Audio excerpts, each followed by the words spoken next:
8:45. This is the Sri Lanka Broadcasting Corporation. Here is the news edited by Danushka Madhwala and read by Indrani Senanayake. The headlines. The President instructed officials to conduct examinations without delay. Fuel quotas will be increased from tomorrow. National Poson Week commences tomorrow. Sri Lankans living abroad can renew or apply for new passports online from next month. Ethiopia stands ready to work with Sri Lanka in strengthening bilateral relations and multilateral cooperation. In foreign news, Spanish PM Pedro Sanchez calls early election, and in sports news, Chelsea appoint ex-Tottenham boss Mauricio Pochettino as new manager. President Ranil Wickremesinghe instructed officials to conduct examinations without delay. The President has raised concerns about the obstacles faced by students when taking exams in unfamiliar environments. In a recent discussion, the President emphasized the need for the Minister of Education and the Examinations Department to prioritize the convenience and progress of students over their own convenience. Recognizing the difficulties faced by students, the President advised the education authorities to transform schools with a minimum of 75 qualified students into examination centers, provided that it doesn't disrupt ongoing exam activities. According to the President's media division, he instructed officials to take prompt action in implementing this plan. During the discussion, it was revealed that the GCE ordinary level examination, which began today, would be conducted in 3,568 centers, accommodating a total of 472,553 students. The government has employed approximately 40,000 officials for the smooth execution of the exams. The National Fuel Pass QR system allocated fuel quotas will be increased from tomorrow. Taking to Twitter, Minister Wijayasekara mentioned that registered taxi three-wheelers will receive 22 litres per week and other three-wheelers will receive 14 litres per week. Meanwhile, motorcycles will be allocated a fuel quota of 14 litres per week, while cars will receive a quota of 40 litres per week. Accordingly, the increased new fuel quotas will be made available from midnight tonight. The National Poson Week commences tomorrow. The State Poson Festival, to coincide with the National Poson celebrations, will take place at the Mihintale Raja Mahavihara this year. The theme of this year's State Poson Festival is Let's Arise, Awaken, Engage and Protect the Dhamma, preached by the Arhat Mahinda Thera. This year's festival will be the 2,331st in the country. It is expected that around 1 million pilgrims will visit the religious site for the festival. A Pirit chanting ceremony will be held from the 25th of May to the 1st of June, while the Poson Week has been declared from tomorrow to the 6th of June. The festivities will be led by the prelates of the three main Nikayas and will be attended by President Ranil Wickremesinghe and other guests. The Poson Aloka Puja will be held from the 2nd to the 4th of June. Transport facilities will be provided by the Sri Lanka Transport Board and the Northwestern Province Passenger Transport Authority. The Mihintale Hospital and the Sri Lanka Army will also provide emergency health care during this time. The Poson Committee has decided not to use loudspeakers during the celebrations to prevent them from becoming a nuisance to students sitting the GCE ordinary level examination. This news comes to you from the Sri Lanka Broadcasting Corporation. We continue with local news. A special commemorative stamp and first day cover were issued at the Presidential Secretariat today in commemoration of former Minister, Leader and General Secretary of the Ceylon Workers' Congress, the late Mr. Arumugam Thondaman. The Minister of Mass Media and Transport, Mr. Bandula Gunawardena, presented the stamp and first day cover to President Ranil Wickremesinghe. Sri Lankans living abroad will be able to apply for a new passport or can renew their passport with effect from the 1st of June. This was stated at a meeting of the Sectoral Oversight Committee on International Relations. It was revealed by the officials of the Immigration and Immigration Department who participated in the Sectoral Oversight Committee on International Relations held recently. Officials further pointed out that Sri Lankans who live abroad can apply for passports online without visiting Sri Lankan embassies in their countries, the statement said. The committee also discussed the implementation of e-passport, and the chairman of the committee instructed the relevant officials to speed up this process. That ends the local segment of news. The main news story is brought to you by Siddhalepa Vedamahatmya. President Ranil Wickremesinghe concluded a 3-day visit to Japan, where he addressed the 28th Nikkei Future of Asia conference held in Tokyo.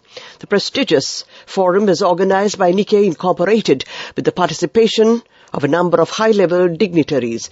During the visit, President Wickremesinghe held fruitful bilateral discussions with Japan's Prime Minister Fumio Kishida, Minister of Finance, Minister of Foreign Affairs, and Minister for Digital Transformation, during which further consolidation of bilateral political as well as economic cooperation between the two countries were discussed at length. The President appreciated the unwavering support the government of Japan had extended to Sri Lanka in the recent debt restructuring process. President Wickremesinghe briefed the Japanese dignitaries on the steady progress made by Sri Lanka towards economic recovery and requested the continued support and goodwill of Japan in overcoming the current challenges of the country. The main news story was brought to you by Siddhalepa Vedamahatmya. We now take a look at Watchlight. Following representations made by the government of Sri Lanka to Myanmar authorities, 6 Sri Lankans who were victims of the human trafficking stranded in Myanmar have been rescued by the Myanmar authorities and handed over to the Sri Lankan embassy in Yangon for repatriation to Sri Lanka. The 6 Sri Lankans were identified as victims of an organized trafficking ring operating in Southeast Asian countries. They were successfully repatriated to Colombo via Bangkok by the Sri Lankan Airlines flight recently. World news, and firstly the headlines. Spanish PM Pedro Sanchez calls early election. Shanghai records hottest May Day in 100 years. Plans to move Everest Base Camp shelved. Pedro Sanchez, Spain's Prime Minister, has called an early general election for 23rd of July after his party suffered a significant setback in local and regional polls. In a televised address to the nation today, Sanchez said he had informed King Philippe VI of his decision to dissolve Parliament. It came a day after his Spanish Socialist Workers' Party and its junior ally, Podemos, lost grounds in the election, while its rivals, the Conservative People's Party and far-right Vox Party, outperformed. Sanchez had previously said he would complete his 4-year term. The regional polls were widely seen as a dress rehearsal for a general election that was expected to occur at the end of the year.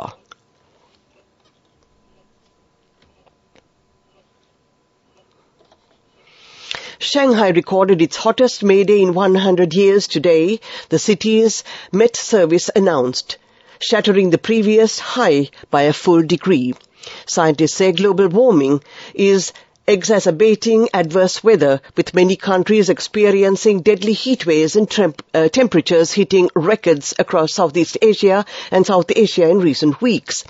Shanghai's Met Service said the temperature at the bustling station climbed even higher to 36.7 degrees Celsius later in the afternoon. According to the Weather Service, that put it a full degree above the old record, 35.7 degrees Celsius, which had been recorded 4 times previously in 1876, 1903, 1915 and 2018. Last June, Nepal's Tourism Ministry announced plans to move Everest Base Camp lower down The famous mounted because global warming and human activity were making it unsafe. The camp sits on the Khumbu Glacier, which is thinning rapidly, creating risks for hundreds of climbers who pass through every year. But following the opposition from the Sherpa community and other mountaineering operators, the idea has been shelved. Sherpa leaders told the BBC the move was impractical and that there was no viable alternative location. As the backbone of the mountaineering industry, the Sherpa's voice is crucial.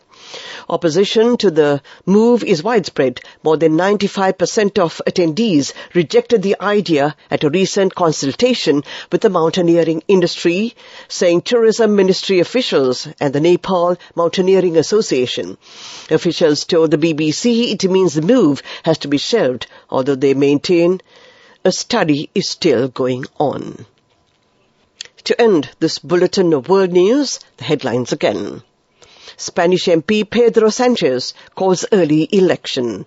Shanghai records hottest May Day in 100 years. Plans to move Everest base camp shelved. That ends this bulletin of world news. Development news. Ambassador of Sri Lanka to Ethiopia, K.K. Theshantha Kumarasiri, presented his credentials to President of Ethiopia recently at the Presidential Palace in Addis Ababa. Following the presentation of credentials, Ambassador Kumarasiri was received in the audience by the Ethiopian President, during which Ambassador Kumarasiri conveyed to the President the sincere greetings of President Ranil Wickremesinghe, under whose directives the government of Sri Lanka is determined to make stronger bilateral relations with all African countries, including Ethiopia, in line with the new foreign policy initiative introduced by President Wickremesinghe under the theme, Look Africa. During the discussion, the Ethiopian President assured that the government of Ethiopia stands ready to work with the government of Sri Lanka in strengthening bilateral relations and multilateral cooperation for the mutual benefits of Sri Lanka and Ethiopia. We now take a look at sports news. The final match of the Indian Premier League 2023 is now being played at the Ahmedabad between Gujarat Titans and Chennai Super Kings. Super Kings won the toss and chose to field. After 14 overs, Gujarat Titans scored 131 runs, losing 2 wickets a short while ago. Chelsea have appointed former Tottenham and Paris Saint-Germain boss Mauricio Pochettino as their new manager. The Argentine 51 begins his new role on the 1st of July on a 2-year contract with an option of a further year. Interim boss Frank Lampard took Chelsea to 12th in the Premier League, their lowest finish for more than 25 years. And that was sports news. Go ekak thiyana youth eකට life එකේ change එකට නියමෙට set වෙන්න ඇස් වහගෙන දඟපු ගීන හැබැයි කරන්න youth එකට නියමෙට set වෙන friendship එක මෙන්න. The all new NSB Ithru account, NSB IM, a plan for your dream. Business News, sponsored by National Savings Bank, the safest place for your money. Mars bars have been given a new look with recyclable paper wrappers instead of plastic. It is part of a pilot trialling more environmentally friendly materials for Mars food chocolate bars. The new packaging will be rolled out at 500 Tesco stores in the UK from today. The move follows chocolate rivals Nestle, which has been using paper packaging for Smarties since January 2021 and on some quality street sweets since December 2022. 9 of the 11 quality street traditional sweets moved to paper-based packaging.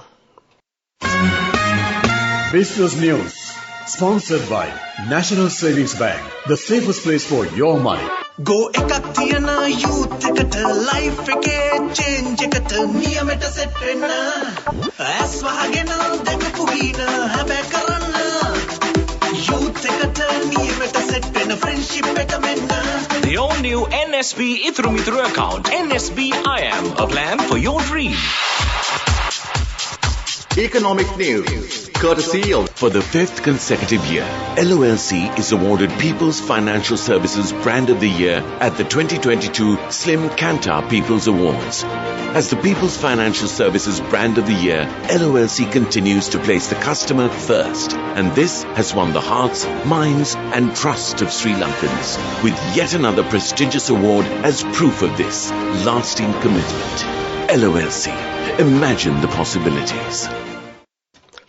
China's first domestically manufactured large passenger jet has successfully completed its maiden commercial flight.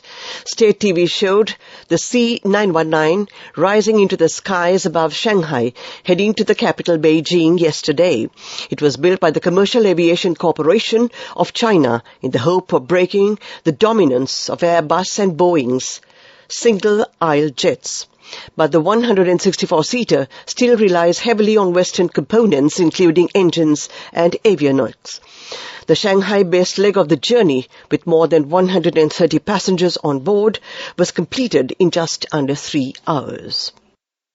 LOLC Finance is taking the power of innovation to the next level, winning 5 golds at the Technovation Awards 2022, leading the digital revolution with cutting-edge interbanking digital payments. LOLC Finance claims the overall gold award, whilst also claiming an extraordinary victory in digital banking. Weather report. And finally, we take a look at the weather report. Showers or thunder showers will occur at several places over the island during the evening or at night. Fairly heavy showers, about 75 millimeters, are likely at some places in the eastern and Nuva provinces. Showers will occur in the western coastal areas and in the Galle and Mathura districts during the morning hours. To end tonight's news broadcast, the headlines again. The President instructed officials to conduct examinations without delay. Fuel quotas will be increased from tomorrow. National Poson Week commences tomorrow. Sri Lankans living abroad can renew or apply for new passport online from next month. Ethiopia stands ready to work with Sri Lanka in strengthening bilateral relations and multilateral cooperation. In foreign news, Spanish PM Pedro Sanchez calls early election, and in sports news, Chelsea appoint ex-Tottenham boss Mauricio Pochettino as new manager. That ends tonight's news broadcast.